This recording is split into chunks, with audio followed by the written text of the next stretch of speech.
Every time there's a takedown, that guy's eliminated. Oh, get a takedown. Every time there's a takedown, that guy's eliminated. Finish it. Nice. He's out. You are listening to Words with a Mad Coach. I am Mad Coach. I am Mad Coach. I am.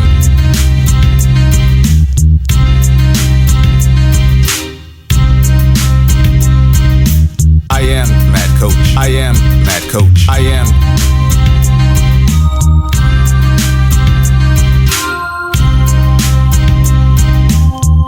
You are listening to Words with a Mad Coach. It is a pleasant, wonderful day outside. Had morning training with the Boogeyman and one other, and we're just getting things started. Not doing evening session today, but I am thinking about it. I am thinking about going back. Hard to do once you make it home. You know, once you make it home and you settle in and you have other projects you need to work on, you know, it's hard to go back. But, you know, I've got about 5 hours to make up my mind. So in that time, I thought I'd come on live and drop some ideas, because I said I was going to do this, drop some ideas for young athletes trying to, start their amateur careers and actually fund their careers. In other words, when you're starting as an amateur, you're pretty much, training for free, paying, you're losing money. You're always in the negative, at least as an amateur. And that's if you follow the traditional route of, I'm going to, pay for training, be a fighter, fight for free, get my 5 to 10 fights of experience in, and then potentially try to make that money back as a pro. That's potentially what you are doing and always are doing as an amateur. But that is an old model, and it doesn't have to be the model. It's the model that promoters love because they don't have to pay anything out.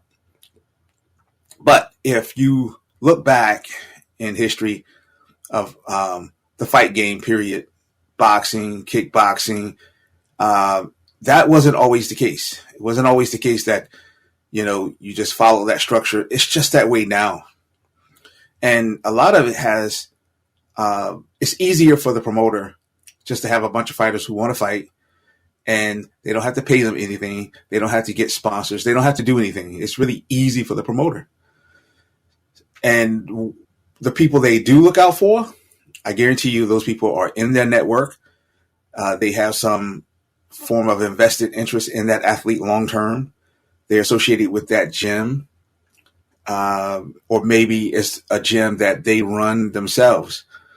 So there are a lot of guys out there who are pretty much on their own, even when they are a part of another gym. Just because you show up to a gym and you sign up and you buy the gear and all that stuff, right? It does not mean you are, quite welcomed yet, especially on fight teams. Fight teams are weird. We tend to, keep people at arm's length, and, you hold the person, under this spotlight of suspicion until they prove themselves. And you know what? That's just the way it is. It's always been. And you have to fight against all that. You got to go through jump through all the hoops, as they say, to prove yourself in order to get somewhere in the game, to get the coach's attention, to get extra training, to be invited in the secret sessions, to be invited to be a part of the team, before the guys open up and share. Everybody always says, oh, come here. We're open. We're welcoming. We're going to let you in. It's not your human instincts when it comes to the fight game. It's just not, because on every team, you have that feeling, that emotion that the next guy walking in who's about your size is going to take your place. This is the guy who's going to catch the coach's attention. This is the guy that's going to be given special privileges where they're going to look out for him, give him a job in the gym, give him fights, and you're pretty much stuck there on your own. So my recommendation is, regardless of how you're treated, treat yourself as if you're out there on your own. Yeah, treat yourself as if you have to do this by yourself, just in case one day you do have to do it. And then in case the scenario just goes horribly wrong, maybe your gym stops promoting fighters. So you're out there on your own. So we're going to take a little break, but when we come back, we're going to have that discussion about, what's the first step you need to take in order to move toward making money, even as an amateur. And we need to talk about that as well in terms of, can you make money as an amateur? I'm Coach Sess, and we will be right back. Shell Shock BJJ, located in Fuquay Varina, NC. We offer jiu-jitsu, MMA and kickboxing classes to men, women, and children. We will match our instructors to your level of experience. We are dedicated to providing a safe and productive environment because at Shell Shock BJJ we believe, not all family is blood. Find us online at fuquay-varina-martial-arts.com. Schedule an appointment by calling 919-518-5204. If you are looking for the home of the 4 major combat sports, then you are looking for Fight For It. Experience the action from Fight For It 17 on YouTube. Relive Josh Motzinger versus Shelton Sales. Watch Brent Williams defend his 135-pound title. Witness the best competitors in the youth divisions of kickboxing and MMA. Feel the excitement from Fight For It 17, held at the Grady Cole Center in Charlotte, North Carolina.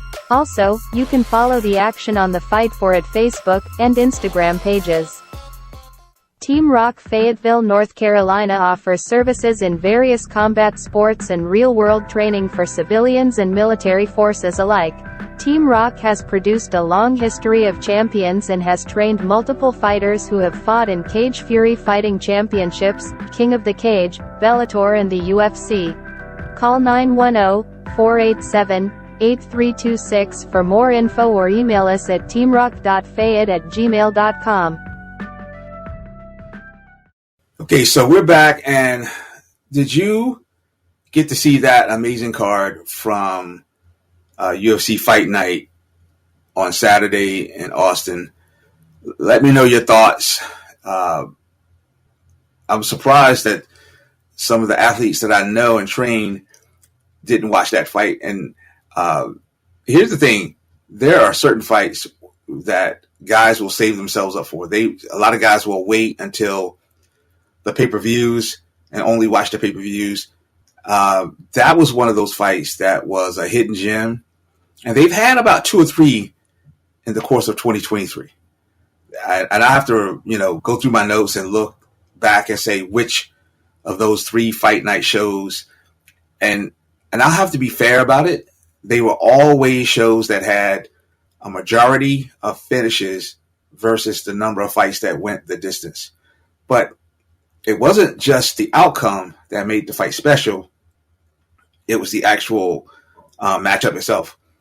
I think when promoters and matchmakers get it right is when they make the fair match. I'm just not interested in one-sided fights.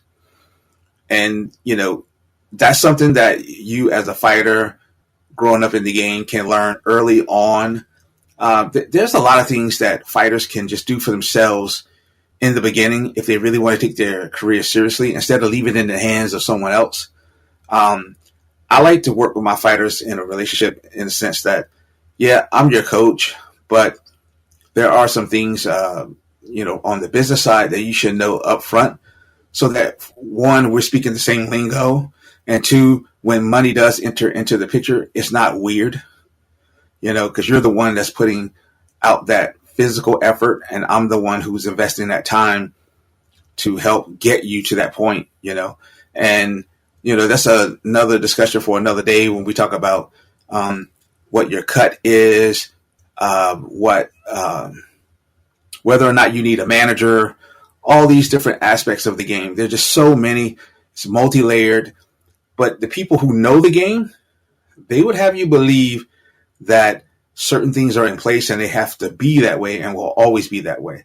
And one of those things is, this idea that amateurs can't make money. What it is that the amateurs cannot get paid by the promotion. Amateurs can figure out ways to make money to sustain their careers.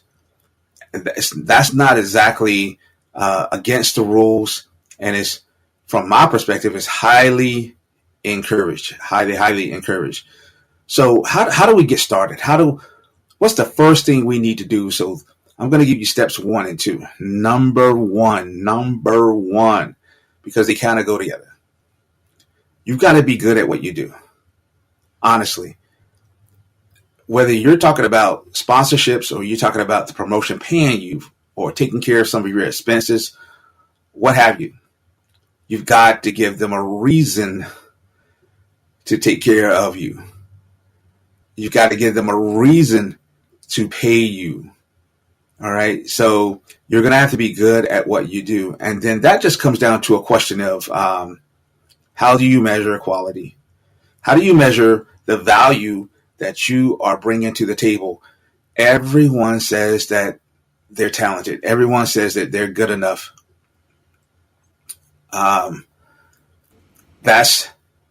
There's more to it than just that. You've got to be able to, give the promoter something on his side of things that he's looking for.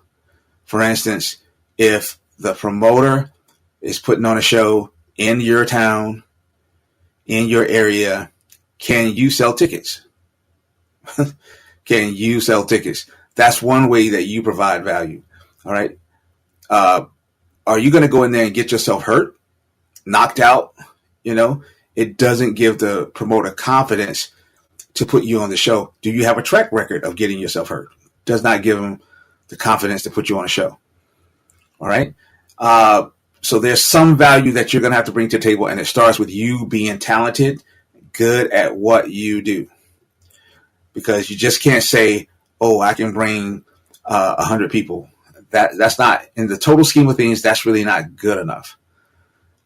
You've got to be able to really demonstrate high-level skill. It's 3 things that I'm always talking about if you want to become a star in this game. And really, that's the mindset you need to have. You need to have the mindset of being a star. You need to have a background story. You need to have in-cage skills, real ability, and you need to have personality.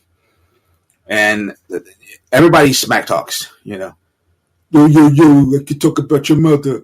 Yo, I'm going to try to act like Conor McGregor. Your personality has to be related to something that you can access quickly, and that's pretty much you. All right. Everybody's not going to be quick with it like Conor McGregor and have fast firing insults like Chael Sonnen. Not everybody can do that. And it would make you look silly if you tried to do it. It would make you look silly. As far as, in the cage skills, fighting ability, that just comes, it's not just wins and losses. It just comes down to, can you protect yourself and can you put on a hell of a performance? Because not everybody's going to be the champion, but the champions need contenders. They need dance partners. So they need somebody who can fight at that level, whether they win the engagement or not. So can you hold your own relative to the best fighters in your area? How do you prove that? Hit Coach Sess up. I'll tell you how. There's some simple ways to measure that. Really, really simple. And then what about your story? Your story can't be, I want to fight. Everybody wants to fight. Everybody that's in that cage, that enters that cage, wants to fight. So I want to fight can't be the story. That doesn't make a lot of sense. It's got to be more to it than just, I want to fight. So that's step number 1. You have to be good at what you do. And honestly, that is the thread. That's the thing that's going to weave between all these other concepts to when you're actually making money or getting sponsors or having some investors behind you. You have to be good at what you do. So that one, you just got to keep working on your skills every day, day in, day out, and just getting better. You will never cease improvement once you start this journey and you stay on the journey. That will only end when you're ready to call it quits.